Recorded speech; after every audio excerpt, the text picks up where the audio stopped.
Most people want to belong to their peer group. They want to be the same as everyone else when it comes to opinions. In fact, they judge their own personal sanity by bouncing ideas off their neighbours and friends who will answer back and agree on these same topics in kind.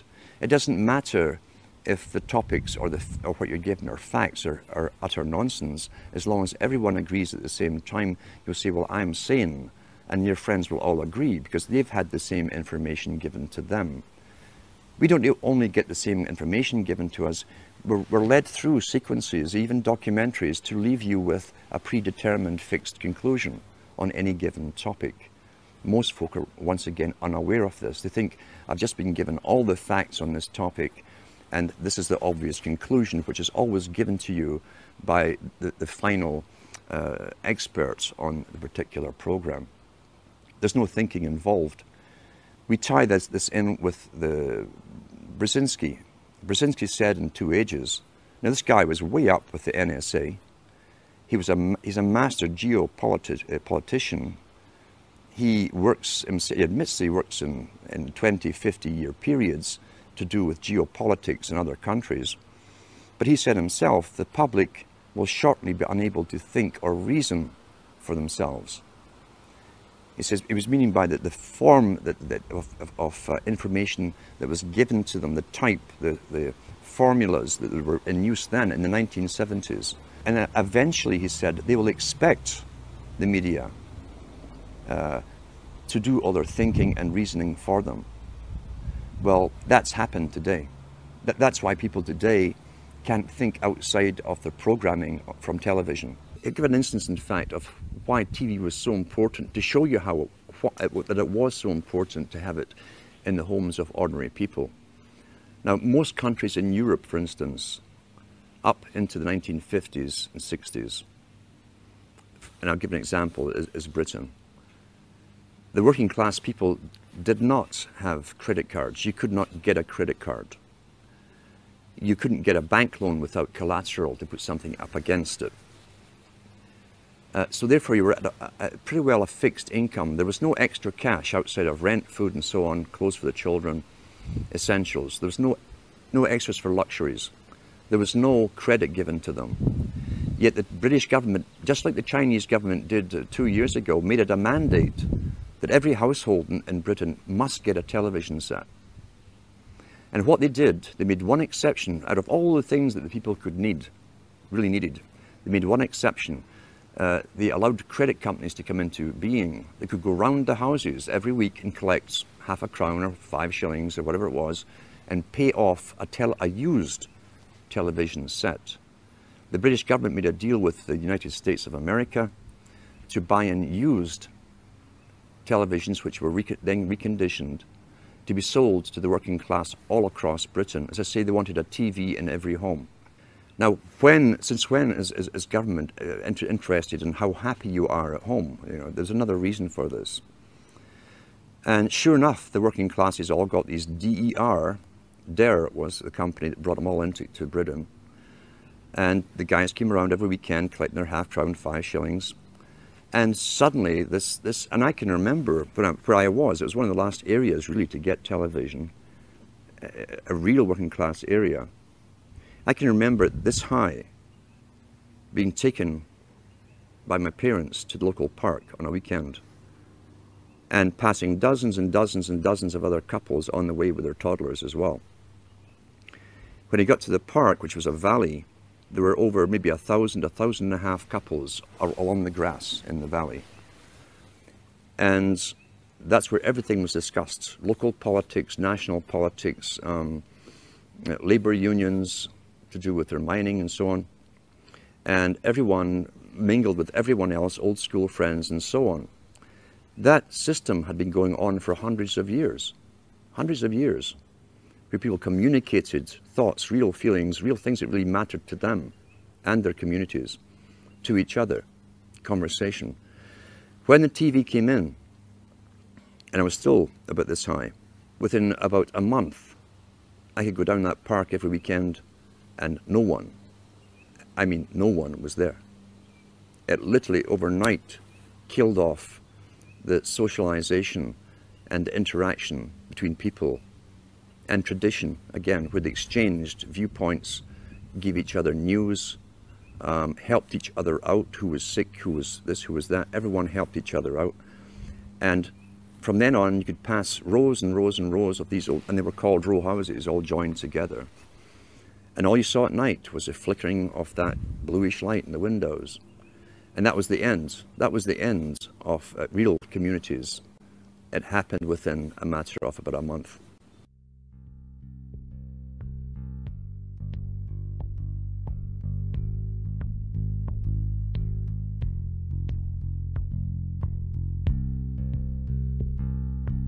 Psychological warfare has been waged against America for much of this century. This war for the mind of the public has been facilitated by the emergence of mass media and the transformation of American education by behavioral psychologists. In the book 1984, George Orwell warned that people were in danger of losing their human qualities and freedom of mind without being aware of it while it was happening, because of psychological, emotional, and intellectual manipulation, mind control. The most effective way to protect yourself from subconscious manipulation is by being aware of how it works. What the conscious mind believes, the subconscious acts on. It works like programming a computer. Information is fed into a computer, and the computer acts on it. However, if the information fed into the computer is wrong, it still acts on it. If a person believes something that is not true, the memory banks of the subconscious mind do not correct the error, but act on it. The theory of cognitive dissonance holds that the mind automatically and involuntarily rejects information not in line with previously accepted thoughts and beliefs. Watching television often produces an altered state of consciousness. Though not consciously perceived, the television screen, while appearing static, actually flickers. Any repeating light or sound pattern can lead you into an altered state. A hypnotist uses pattern speech by varying the pacing and inflection of his voice to induce this state of mind in his subject. It is in this state of mind where one is the most receptive to mental programming. Whether or not the information takes hold in the mind depends on two factors: trust in the source of the information and repetition of the message. Trust in the source of the information induces acceptance of the message as true, even if it is not understood. Repetition of the message embeds it in the subconscious so that acceptance of its truth and accuracy becomes a conditioned response. Thus, this information will be accepted as true without thinking about it whenever it is presented again. The flicker rate on the television is very, very important. It was timed to be so many cycles per second, and it actually just meets with the brain patterns for an alpha state. When our brain sees it through our eyes, we start to adopt that flicker rate in our mind, and we go into a deep alpha state. Watch children and watch their mouths. They drop open. They won't hear their parents talking. They're hypnotized, in fact. Why would they give that particular flicker rate when they could have chosen of a whole variety of flicker rates? It wasn't an essential thing to have. So it was done for a purpose. It was meant to be hypnotic. It was meant to be used as a tool of propaganda and indoctrination, even through the guise of entertainment and so on. It also was to create a new society because they were the avant-garde, as I say, leading the sexual revolution through drama, through little documentaries, fiction, non-fiction, all combined. Once again, back to Plato. The audience see what they see. You understand that it's even worked out towards different age groups. There's something on for everybody's age group. Each age group is actually being updated as well, even the elderly ones, into new ways of thinking or seeing things. But the target mainly was for youngsters. If we take one of the world's experts on propaganda, who is Jacques Ellul, who wrote extensively on how the mind works and how all entertainment, he said, that has to do with government programs such as police, detective stories, detective series, which contain little human dramas as the hook that you identify with to make you watch the whole story. Child gets kidnapped, detective goes on a hunt, he goes through hell and fire to get that child back. You identify with the hero if you're a male, you'll identify with the heroine if you're female. And that's the hook to get you to watch them. But what he said was all dramas to do with police or even the military in movies are pure propaganda. Pure propaganda. The human story is just the bait to make you watch through it, to get you to identify with it. Because once again, there's always a message left somewhere in the movie. It might even be a message that's against your own morality. It could be where the cop, for instance, does sleep with this beautiful woman while his wife was at home, and it's all part of the story, and even tell you why he did this. He was feeling down that day, blah, blah, blah. And so you've just again altered your viewpoints on how you yourself might behave in that situation. And it's sometimes that kind of thing can be justified. That's how you're downloaded through entertainment. It's there to alter and direct and always upgrade into another step of the direction that the entire culture for someone else's purpose. Let's talk about the effects of the alpha state first of all. Recent articles I've even read on the air from various science studies show you that even when you switch off television, you remain in that alpha state for maybe 45 minutes to an hour, sometimes longer, depending on how long you've been watching it. With high definition, again, why would a president of a country mandate that all TVs had to go high definition? Is it because he really cares so much about your happiness? And he wants better quality for you? Or is there another reason for it? Well, I'm sure the effects of the old flicker rates and what it did will also be incorporated in high definition, but with even more added benefits for bringing you into a complete hypnotic state. How do you wake someone up who's addicted to television? You can't. Very, very simple. You can't get your daily brainwashing, where literally it's bypassing any consciousness in the person. You can't take that every day and still try to wake up and learn at the same time. I've known people who've gone through complete withdrawal from television and gone into depressions because their entire routine is broken. They also have time on their hands, which is a big aspect of control, remember too. If you can take time away from a person who can think for themselves, who might say, oh, I'll go and read a book, I'll go and study something, or if you can take that time away from them and have them mesmerized in front of a television set, then you'll keep them dumb, stupid, compliant, and going along with the system. I always advise to people, if you know someone who's watching TV, it's quite simple to find out where they are mentally, psychologically, in the understanding of things. You can ask them a few simple questions. If they give you standard television answers, forget it. Simple as that, forget it. If you see some spark of their own opinion coming in, there's maybe a chance you can do something with them. But you cannot get off. You see, television it can be classified as a drug.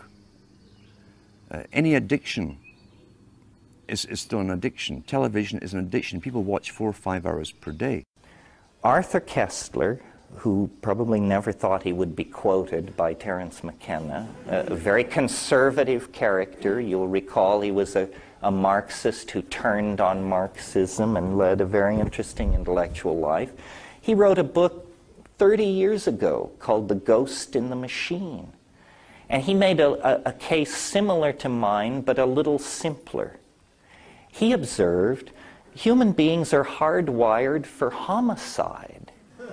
This is what we do best because this was something we had to do, apparently, at some point in our past, at least in Koestler's view. He didn't believe in a mushroom paradise. But he reached the same conclusion that I have, which is we need a pharmacological intervention on antisocial behavior, or we are not going to get hold of our dilemma.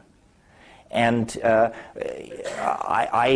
you know, there have been dystopias based on drug intervention on aggressive behavior. You all remember Brave New World, where every time anybody raised their voice, they were given a gram of soma and told a gram is better than a dam. And so nobody ever had a thought in their head, well, that's a terrible drug, let's not introduce that.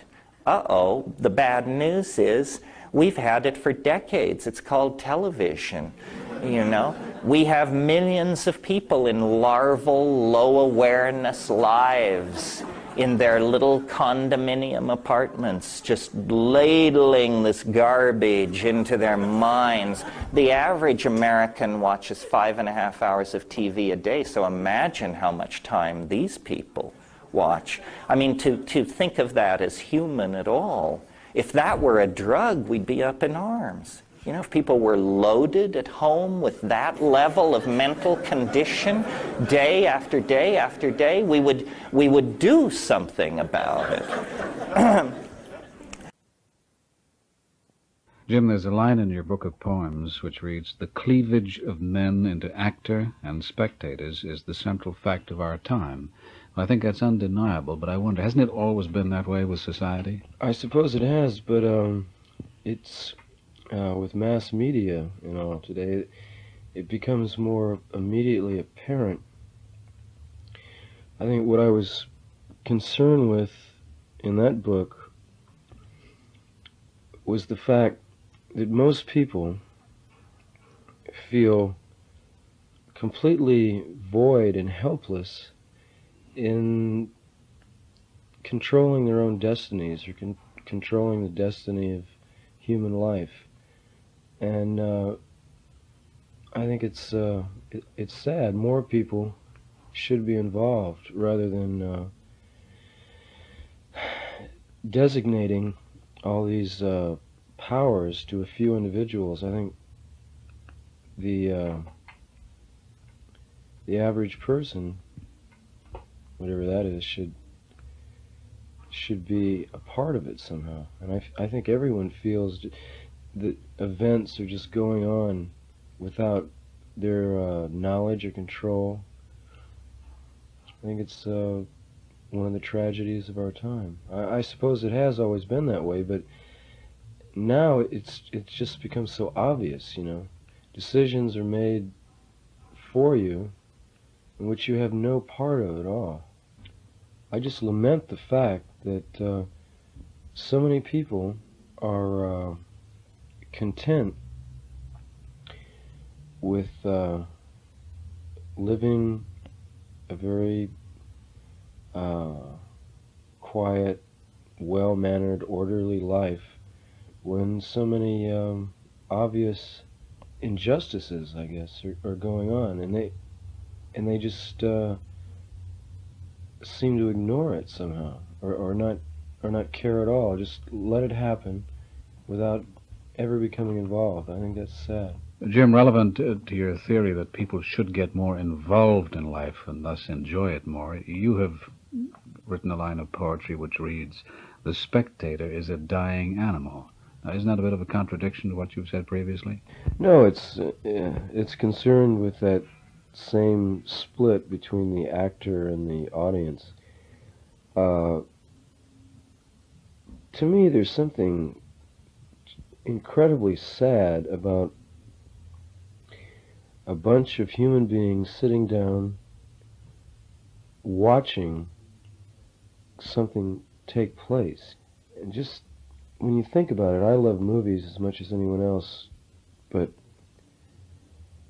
the spectacle of millions and millions of people sitting in movie theaters and in front of television sets every night watching a second or third-hand reproduction of reality going on when the real world is right there in their living room, or right outside in the street or down the block somewhere. I think it's a tool to somnambulize or hypnotize people into a kind of waking sleep. But I think the major influence in the next decade or so is going to be the people, I don't know what you'd call them except maybe the connectors, the people who are able to assemble masses, huge masses of people into one spot, as we've witnessed in pop festivals in the last 2 or 3 years. The kind of people that can assemble huge crowds in one spot, I think will be the major influences on mass culture in the next decade. If you never get involved, you understand a storyline, you watch a movie, but don't get involved in, as I say, there's always a thread or a hook for you to follow, a plot, whatever, the chase. The guy always ends up with the beautiful woman at the end after going through hell to rescue a child or whatever it happens to be, or save the world. If you can stop yourself from getting lost in the emotional part of it and study the movie as you're watching it, you'll learn the techniques that have been implanted in the movie itself. That's a great way to learn. If you can do it with yourself, you can also show other people how to do this, to actually study everything as it's been presented to you.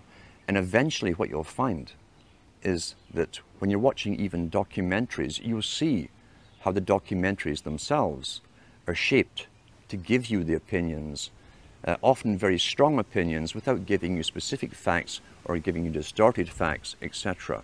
Learn how to critically analyze and think as you're watching.